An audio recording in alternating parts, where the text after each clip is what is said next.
Ахи, дело стоит так. Э, Я в 2011 году, 2010 году, ну, издалека начну. Э, Короче, у меня двоюродный брат сказал, тогда мы джахилями были, что вот здесь, короче, слушай вот таких толебов, как Назратулла, Дильмурат, у нас такое сейчас, они все еще ну, популярные, они из Медины, это мадхалиты. И в те времена, брат, салафиты не так сильно делились, как сейчас. Может, было дележка, но не так сильно. И, по крайней мере, в странах СНГ. Ну, вроде так со стороны посмотришь, да, говорят, Коран и Сунна на пути сахабов, с пониманием саляфов. И в вопросах атрибута они много не затрагивают. Просто вот когда я тоже три основы слышал, три основы Усулю Саляса, Ибн Абдуль-Вахаба, Китабу Таухид. Я все переслушал, брат. Китабу Таухид, там, потом Ибн Тайми, Акида Васатия. Все переслушал. Там был такой лектор Дильмурат Абу Мухаммад, он узбек по национальности, но на казахском без акцента разговаривает, и машалла он ну, вроде красиво все объясняет, все красиво, вроде посмотришь там, да, вот то все. Ну, вначале, когда я первый раз услышал, я не знал, что такое асмау сифат, не знал, что. Он говорит, у Аллаха есть рука, но не такая, как у творения, потому что если мы даже на творение посмотрим, что вот они любят вот этот пример приводить. У там обезьяны своя рука, у человека своя рука и так далее. Потом для меня вначале было это как-то странно, как это, субханаллах, у Аллаха рука. Потом, ну, не такая, как у других. Ладно, думал, может быть там. Он говорит, мы подтверждаем сифаты Аллаха так, как в Коране приводится. Потом Аллах на небе, говорит, ну, вроде и так далее. Ну, в это я верил долгое время. Потом, ну, короче, был диспут. Я сначала в 2013, это старый диспут, брат, в 2013 году оно было, мы его долгое время не слушали, так как и сам Дельмурат сказал его не слушать. Потом, потом я рискнул, послушал один раз, что-то я, ну, тогда еще не понимал, что, как, и там какие-то термины непонятные, и, короче, вот этот Октам, которого я тоже слышал раньше, он, короче, проиграл. Ну, там начал, он конкретно позором проиграл там, брат. Он начал там говорить там то все, когда его начали спрашивать там про границы Аллаха там и так далее, он начал э, э, вот так вот отвечать, молчать, потом, когда у него довод спросили, он тоже долго молчал, потом перебивал, сам же перебивал, там от темы уходил. Потом, ну, я для себя понял такую вещь. Он, знаешь, что еще говорит? То, что Всевышний Аллах, Субхану Тааля, э, говорит, спускается на второе небо, мы не говорим как, говорит. Потом сам же говорит, что есть в акиде, есть кавайт, карина есть, то, что Аллах, Субхану Тааля, не входит в свой махлюк, то есть в свое творение не входит. Сам же говорит, что Аллах Субхану Тааля входит, спускается на второе небо. Потом говорит, я говорю, что спускается на второе небо, но не говорю, что он входит в махлюк. Ну, что это такое? Это разговор ни о чем.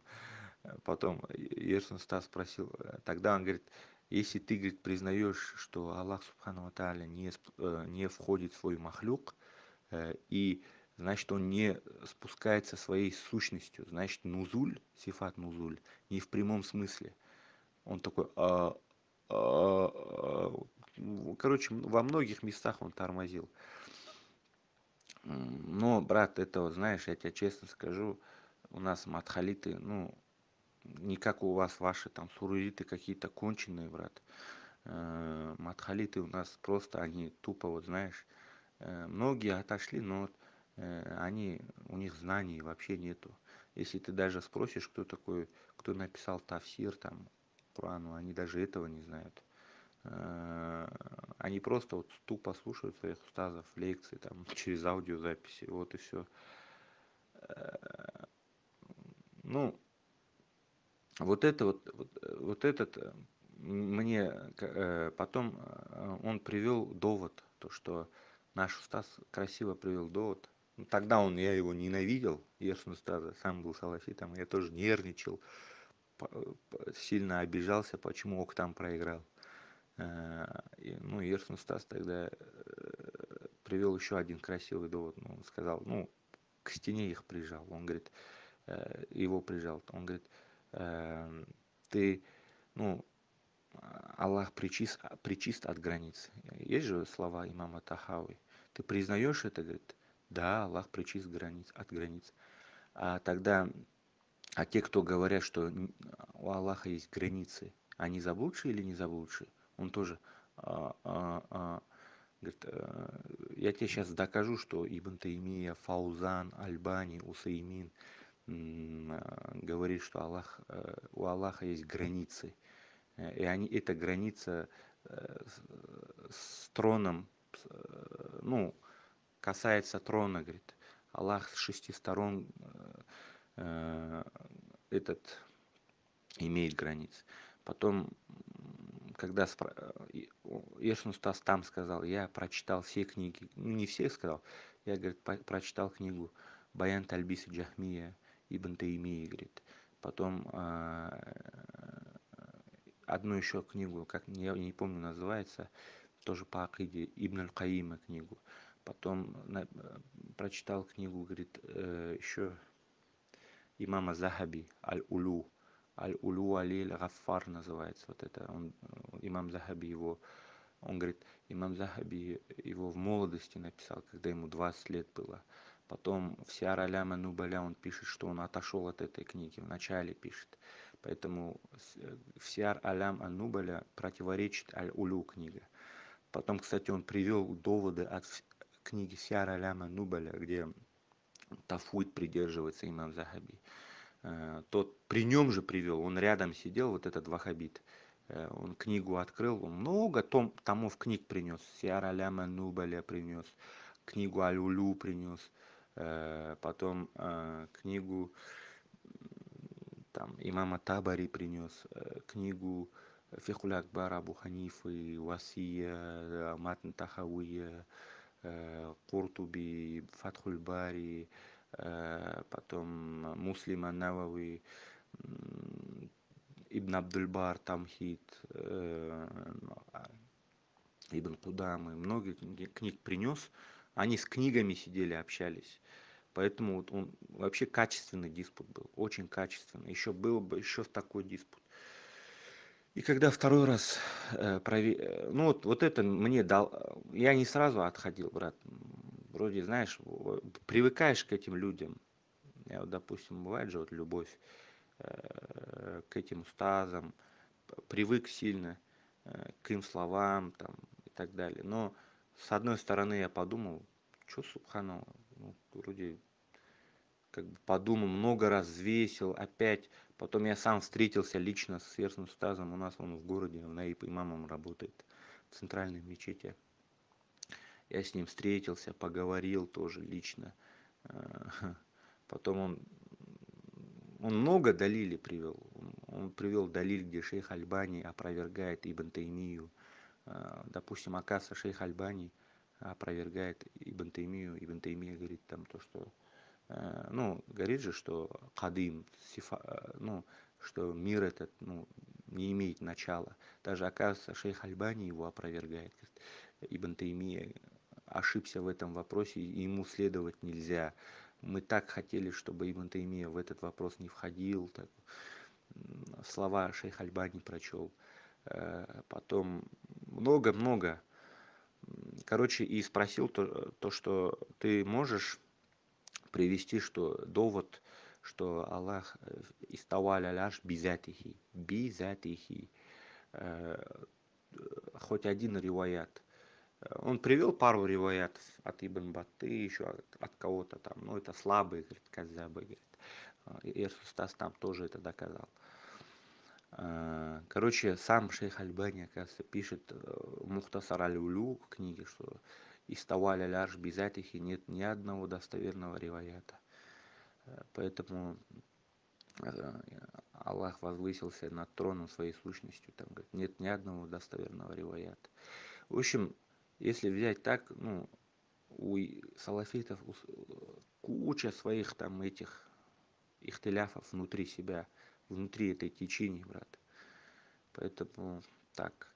Ну, меня убедило в том, что Ерсун Стас от многих ученых привел доводы. От многих ученых. Ибн Хиббан, Байхаки, Куртуби, Табари, Ибн Касир даже. Ибн Касир, да, ученик Ибн Тайми, даже от него привел Тафсир Ас-Сур Аль-Аграф. Имам Ахмада привел много, где Тафуй, Тауиль. Тот, кстати, там сидел, искажал эти слова, но там так сильно все это было заметно. Вот когда через интернет сидишь, что-то там пуляешь в этом этими скриншотами, они герои. А так, когда глазу на глаз сидишь, книги открываешь, и там видно, кто там, ну, избегает, кто там там намеренно искажает слова, ну, то, что переводит и искажает слова. Вот, допустим, там был такой яркий пример. Ибн Кудамы, он прочел мой устаз. Он полностью прочел вот эти слова Ибн Кудамы. То, что от имама Ахмада передается, что «Биля кайф валя мана». Я вот эти слова только запомнил, а так он полностью приводит. И там «Биля кайф валя мана», то есть нет кайфии, нету смысла этих аятов, переводится. Э, Любой, кто арабский знает, вот он знает это.